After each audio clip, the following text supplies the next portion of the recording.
Muito bem. Sabe quando a gente para pensar nesse pessoal que vai para as montanhas meditar ou entra numas cavernas para meditar e fica dias a fio em silêncio total. É uma meditação extrema, né. E a gente tem à nossa disposição a experiência do Vipassana. Aqui no Brasil tem vários centros, né. Eu de verdade nunca sei qual centro que está realmente construído. Tem em São Paulo, tem no Rio de Janeiro, acho que tem em Brasília também, mas eu não vou saber dizer direito. E a gente fica se perguntando, né, como que as pessoas sobrevivem?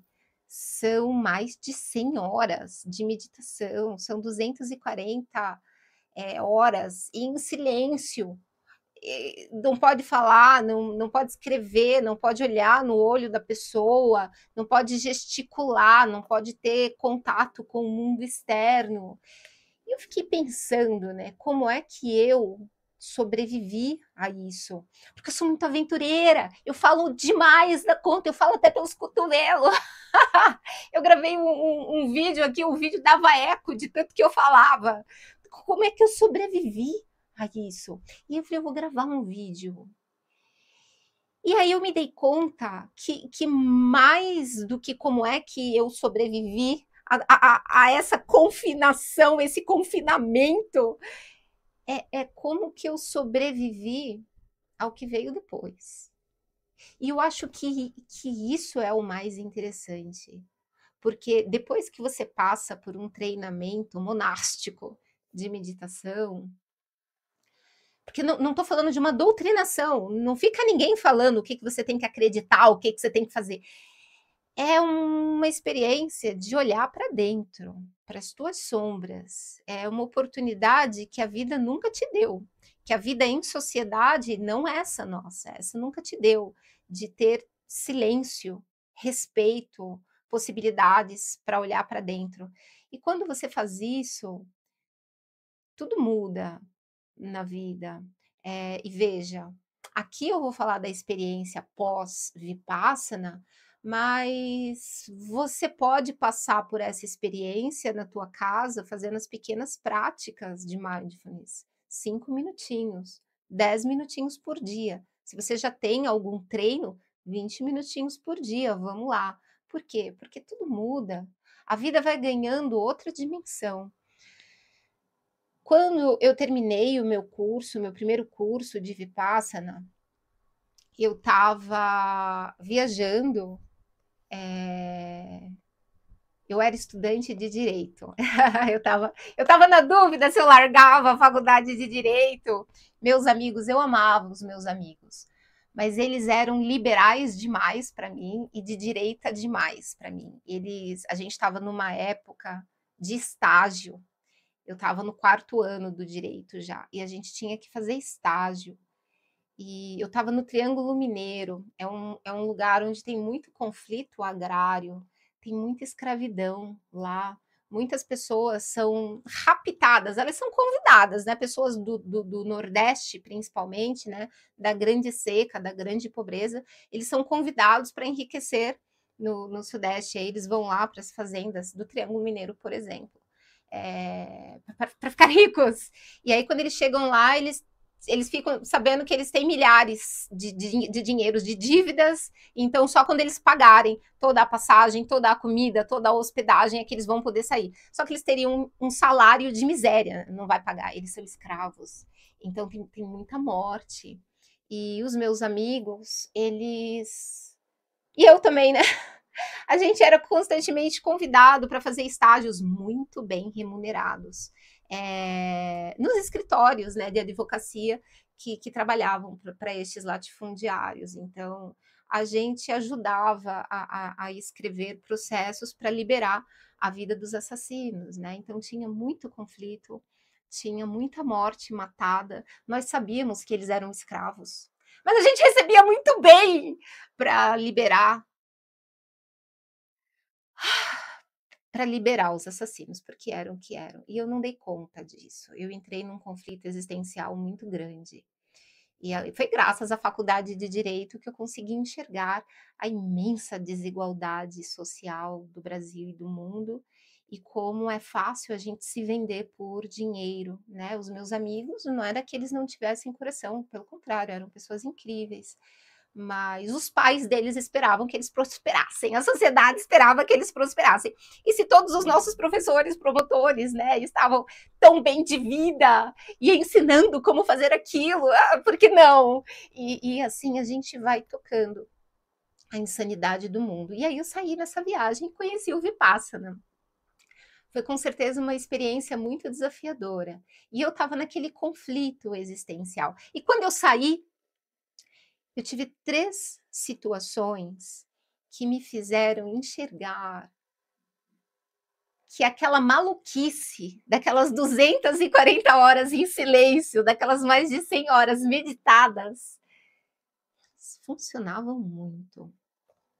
Uma experiência foi quando eu fiquei presa no deserto. Eu nunca tinha ido para o deserto, eu nem sabia que eu estava perto do deserto, eu nunca fui boa de geografia. E de repente eu estava no meio de um deserto, sem água, sem proteção térmica, sem celular, que eu não tinha celular. Eu não sei se eu não tinha celular naquela época ou se eu fui roubada. Fui roubada, eu fui roubada.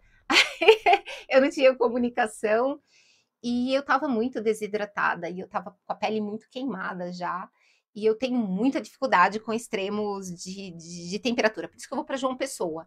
Me parece que João Pessoa, apesar de quente, não chega em 40 graus, me disseram isso, eu vou lá descobrir. E também no inverno de lá, para quem é do Sudeste, não faz o menor, não faz o menor frio.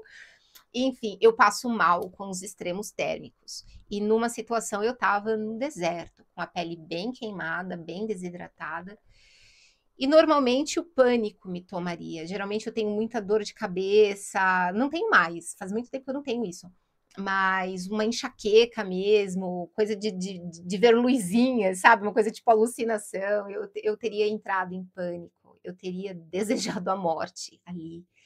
E o Vipassana me ajudou a entender que você observa a sua respiração, você observa o presente e observa o seu desconforto e o seu pânico e o seu medo da morte e tudo vai passar, e tudo vai passar.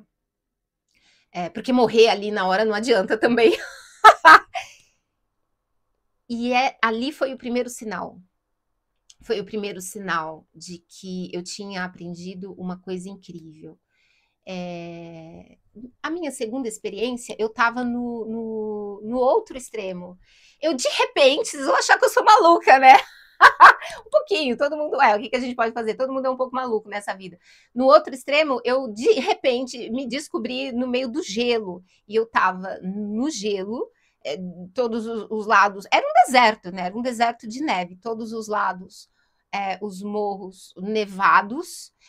Começou a chover e eu não tinha proteção térmica, eu já estava com frio antes do gelo, antes da neve. Comecei a passar muito frio com o gelo, com a neve, e aí começou a chover em meu corpício, e eu comecei a ter muito frio. Eu nunca passei tanto frio. Eu já tinha passado um frio já, semelhante, mas eu sabia que a blusa estava vindo. Ali não, ali não, ali eu não tinha o menor controle. E novamente, a mente, ela começa a te dar todos os gatilhos possíveis de fuja, suma daqui, salve-se. E na situação onde eu estava, eu não tinha o que fazer. Eu não tinha o que fazer. E o pânico é uma das portas, né? A mente tão desesperada, ela tenta pular de uma janela, ela tenta pular de uma mente, ela tenta, e aí a gente entra em pânico. Então, assim, o deserto extremamente sufocante, falta de ar, e na neve algo muito parecido. O ar nem entra, porque você, de tanto congelar, o corpo, né, ele vai se comprimindo, e ali eu já tinha feito a experiência, né, dos 10 dias, que a meditação é isso, é um puro deserto. é um puro deserto de gelo, e você sobrevive, você atravessa esse deserto de gelo, e você entende que realmente o desconforto passa. O pânico, você consegue atravessá-lo, se você conseguir não interagir com o sofrimento, não interagir com o pensamento, estes picos de sofrimento, eles passam. Por quê? Porque de verdade, o desconforto, ele é real. Mas o sofrimento diante do desconforto, ele é opcional. Você vai descobrindo isso, depois de tanto treinar. Eu tinha acabado de sair de 10 dias de treino. E a terceira situação que eu passei, pela qual eu passei, eu estava vendendo. Você já vendeu alguma coisa? Já teve que vender alguma coisa? Tem gente que vende tão fácil, né? E tem gente que é tão. A gente sabe, eu acho meio constrangedor. Agora, na verdade, já não acho mais. Mas a experiência pela qual eu passei, eu achei constrangedor. Você já tentou vender rifa? Tem que vender rifa. Você tem que vender cartela de bingo para ajudar a instituição, para ajudar a escola do teu filho, para a igreja, sei lá, bingo. Eu nasci com a minha mãe vendendo bingo. E de vez em quando ela me dava para eu vender uns bingo. Não consigo vender bingo, eu não consigo. E a rifa? Eu não conseguia encher a cartela da rifa, constrangedor. E aí eu estava, e também não vou explicar por que eu estava nessa situação. Você pode me achar que eu sou maluca. Eu estava vendendo bolo. Eu estava vendendo bolo no semáforo. Eu estava vendendo bolo no semáforo e nos ônibus. Então, eu tinha eu tinha uma bandeja de bolos. Então, assim, qualquer pessoa que me visse de longe via que aquela moça estava vendendo bolo. E assim, de verdade, quem vende bolo num semáforo ou dentro de um ônibus é invisível socialmente. A gente tem um olhar treinado para não enxergar aquilo que não nos interessa. E como nós vivemos numa sociedade de profunda desigualdade social, e nós somos treinados para entender que a pobreza é ruim, é porque está estragado, porque dali não vai sair muita coisa boa, e a riqueza é que é boa, e lá estão as melhores mentes, os intelectuais e tudo. Nós queremos ir para lá, e nós queremos esquecer, e não saber, e não reconhecer a pobreza. Tem gente que realmente nunca nem conheceu, mas é isso, a gente tende a não enxergar aquilo que a gente repele.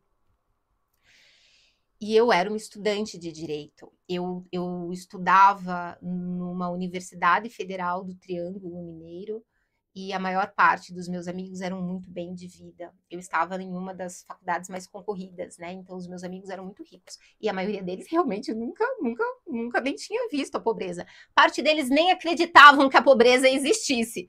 Falava, meu amigo, é só ir ali no centro da cidade que você vai ver. Eles saíam da casa do ar-condicionado, direto para o carro do ar-condicionado, direto para o prédio construído na ditadura militar, cheia de ar-condicionado, que era a nossa faculdade. De lá eles iam para o shopping do ar-condicionado. Enfim, eles não conheciam nada que não estivesse para além do ar-condicionado. Não era a realidade de todos, mas eu nunca tinha conhecido ninguém que nunca tivesse conhecido a pobreza. E eles não conheciam. E ali, logo em seguida da minha experiência da faculdade, eu estava vendendo os meus bolos em um semáforo, completamente invisível. As pessoas não me enxergavam. E eu tentava vender no semáforo, porque enquanto o ônibus não vinha, eu tinha uma meta, eu tinha 2 dias para levantar uma grana que era para um amigo que a gente conheceu na meditação, para ele poder ir para a gente, para Cusco, se eu não me engano, a gente estava em Lima, né? E eu não conseguia vender os meus bolos. E as pessoas não me enxergavam, e eu sorria para as pessoas. Eu sempre sorri e tive reconhecimento no meu sorriso, no meu modo de falar, e ali não estava funcionando. E eu falo um bom portunhol, eu falo um excelente portunhol. E a solidão e a invisibilidade machuca muito. Invisibilidade machuca muito, porque é a sua não existência, é a confirmação da sua não existência, do seu fracasso. E eu tava ali numa crise, né? O que eu tô fazendo? Eu tô largando a faculdade de direito, virei vendedora de bolo no semáforo, no centro da América Latina. E me deu uma profunda vontade de morte ali. descobri que eu estava concretizando o fracasso da minha vida. Aí eu lembrei do Vipassana, caramba. E uma das coisas que a gente aprende no Vipassana é a lei da impermanência. Tudo muda. E mais, tudo muda a todo instante. Mesmo que a gente não perceba as mudanças, ela está mudando, né? Aquela chuva que não para de chover. É porque você não está lá vendo o céu. Porque você não está vendo a movimentação das nuvens. Daqui a pouco vai parar de chover. É que talvez antes de que a chuva acabe, vai ter muito mais raios e mais ventanias e mais umas trombas d'água. Aí vai acabar. E amanhã vai fazer sol. Se não fizer sol amanhã, é depois de amanhã no máximo. E aí eu lembrei disso. E caramba, eu saí, e quando eu falo, eu sinto como se fosse hoje mesmo. Eu tava sentada no meio do gramado, eu tava chorando. Eu tava com a minha bandejinha de bolos, era torta de maçã, se eu não me engano, que eu tava ali. Eram todos embalados, um por um, todos partidinhos, assim, em pedaços. A gente ia na doceria, sei lá, na padaria que vendia aquelas tortas, né? Eles embrulhavam pedaço por pedaço, era muito bonito, muito gostosa também. E aí eu sentei no gramado, um canteiro central em Lima, imagina. E comecei a chorar, e eu chorei muito ali.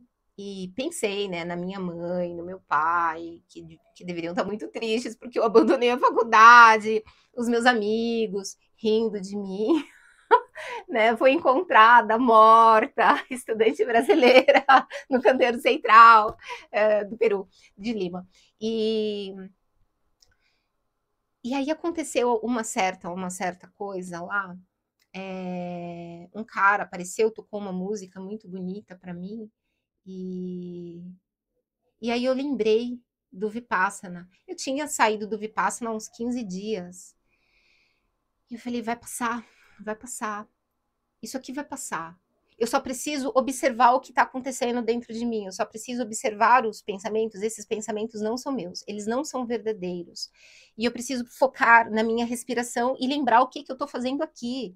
E eu posso conseguir ir até o fim. E veio uma força tão grande dentro de mim. Aí eu parecia uma maluca mesmo, né? Do choro, da vontade de desistir, de ligar para casa e falar: mamãe, papai, esqueçam tudo que eu falei, me busquem, eu preciso de ajuda. Não, eu peguei o meu bolo, voltei pro ônibus e vendi tudo. Vendi todo o meu bolo. Eu contei com uns quê de sorte. Eu dei muita sorte, na verdade, que eu não só vendi os bolos, como eu ganhei muito mais dinheiro e garantia o retorno do colega. Porque a gente estava numa viagem de carona, a gente não precisava de dinheiro. Mas o colega que estava indo com a gente não estava nesse esquema, ele não estava nessa viagem de autoconhecimento. A gente estava tentando conseguir um dinheiro para ele poder voltar para casa de ônibus depois, né? E ter passado por essas 3 experiências, essa do deserto, ela deve ter durado de verdade umas 5 horas, 6 horas no máximo, mas eu não sei, eu não tinha relógio, eu não tinha celular, eu não tinha relógio, eu não tinha nada, mas a gente tinha saído muito cedinho do centro de Lima, e até que o carro deixou a gente numa encruzilhada que eu não via estrada, não via nada, para mim ali tudo era deserto. E a gente ficou esperando horas, não passava nada lá, nada. Então não tinha água, não tinha banheiro, não tinha posto de gasolina, não tinha nada. A gente não ficou muito tempo. Mas 10 minutos já teria sido muito. A gente ficou algumas horas ali. No processo da neve, a mesma coisa, porque a gente ganhou uma carona em cima de um caminhão de melancia. E eu nem sabia que podia ficar em cima das melancias. Então esse caminhão de melancia, ele pegou a gente em uma das estações do deserto, né? A gente já não estava no deserto total, a gente estava num vilarejo. E depois de uns 2 dias esperando em um posto de gasolina que não tinha ninguém, era tão pequeno, daqueles que você mesmo se serve, né? Aí passou um caminhão de melancia e botou todo mundo para cima, e a gente foi. Então, sei lá, depois de quase um dia inteiro, isso foi na Cordilheira dos Andes. Eu não sei onde fica a Cordilheira dos Andes, fica nos Andes, mas eu ia saber que era saindo de onde eu estava para onde eu estava indo. Eu não sabia. E de repente é isso, de repente lá no pico era pura neve e começou a chover. Não tinha o que fazer. Não dava para pedir para o motorista deixar a gente descer, porque era no meio do deserto de neve e a gente não tinha blusa, eu não estava preparada para neve. Enfim, eu tinha essa ferramenta. Então, ali, tudo isso aconteceu no prazo de 2 semanas, tá? Essa experiência, ou menos. Acho que em uma semana e meia, a gente saiu de Lima para chegar em Cusco. Mas a gente ficou vendendo esses bolos, fazendo estratégia de como que a gente ia levantar o dinheiro para o colega, e foi pegando carona, né? Enfim, até chegar em Cusco.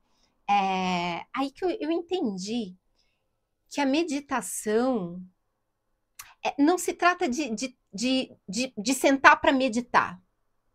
A meditação, ela é um treino constante para você não surtar. Porque quando você para meditar, veja, você parou de cozinhar e agora que você tem 5 minutos, mas daqui a pouco você tem que tocar a sua vida e fazer 1,5 milhão de coisas, mas você vai fingir que nada disso existe, vai sentar para meditar. Você vai olhar para os seus pensamentos, você vai olhar para a sua pressa, você vai e invariavelmente você vai lembrar das coisas ruins que falaram para você, dos acontecimentos desagradáveis. E a ideia da meditação é: você vai olhar para tudo isso enquanto você observa a sua respiração. Enquanto você observa as sensações do seu corpo. Enquanto você olha para a luz de uma vela. Você treina para não surtar. É isso que você faz. Porque a vida vai tentar surtar você. A vida vai tentar surtar com você. E você já está treinado. E você não vai surtar. O Vipassana, o Mindfulness, essas meditações que a gente faz de atenção plena, é um treino para a vida. Lá no Vipassana, em específico, em alguma das palestras, o professor ele explica, na verdade, que ao ir para o Vipassana, você está se preparando para a morte. A morte é um tabu muito grande. As pessoas evitam falar da morte. Mas quando a gente não aceita algo tão grandioso, quando a gente se recusa a olhar, se recusa a falar de algo tão grandioso como a morte, é porque a gente ainda não está pronto para a vida. Enquanto a gente ainda não está pronto para a morte, a gente não está pronto de verdade para a vida. E quando você fecha os olhos para simplesmente observar e mais nada, é um pequeno treino de morte. Quando a gente dorme, é um pequeno treino de morte, seria. Só que a gente sabe que a gente está indo só para um sono e amanhã a gente está lá. É normal, o corpo impõe isso para a gente. Agora, esse silêncio, esse olhar para dentro, ele saiu da nossa normalidade. A nossa normalidade é outra, é não olhar para dentro nunca. Então, a gente faz o caminho reverso e morre um pouquinho, se anula um pouquinho e olha para dentro. Porque isso faz com que jogue luz para as nossas sombras. Faz com que mesmo em meio ao deserto que te sufoca e te queima, ao gelo que te coloca à beira de uma hipotermia, diante da invisibilidade da vida, onde você faz as coisas, você faz de tudo para que dê certo, e mesmo que as coisas não andem, você apenas presta atenção na sua respiração. E a cada dia você tem a chance incrível de treinar o não surtar, de treinar o não se desconectar. Você nada contra a maré. Tá todo mundo surtando. O mundo inteiro tá num puro surto. Aí a gente não surta junto. A gente se mantém firme. E com isso a gente consegue transbordar amor, transbordar paz, transbordar conexão. Isso garante que a gente consiga seguir num rumo mais acertado. E isso garante que a gente consiga segurar a mão de alguém que esteja sendo levado pela correnteza do surto. A gente segura a mão e a gente consegue evitar que várias pessoas se afoguem no desespero, no pânico. E fica o convite para quem quiser fazer o Vipassana. Eu não tenho nada a ver com o Vipassana, eu só sou uma fã incondicional. Procura no Google, entra no site, leia as regras, se inscreva. Se tiver dúvida, pode deixar aqui também, eu dou as dicas. eu dou as orientação que me cabe, né? Eu tenho poucas dicas, poucas orientação, mas compartilho, é claro. E para quem não for, para quem não puder ir, porque afinal das contas são 12 dias, né? É difícil a classe operária, a classe trabalhadora, seja autônomo, seja CLT, é difícil ter esta oportunidade, né? Conseguir esses 12 dias liberados. Mas se você tiver, organize suas férias, pode mudar a sua vida. Enquanto isso, tem uma playlist aqui de Mindfulness, um programa de 8 semanas de treinamento, que é esse treinamento para aprender a não surtar. É isso. Gratidão pela escuta. A gente se vê na próxima. Na próxima, eu vou falar menos de mim e vou falar mais de você. Então se prepara, mocinho, que eu te conheço e a gente tem muita coisa para conversar. Um beijo.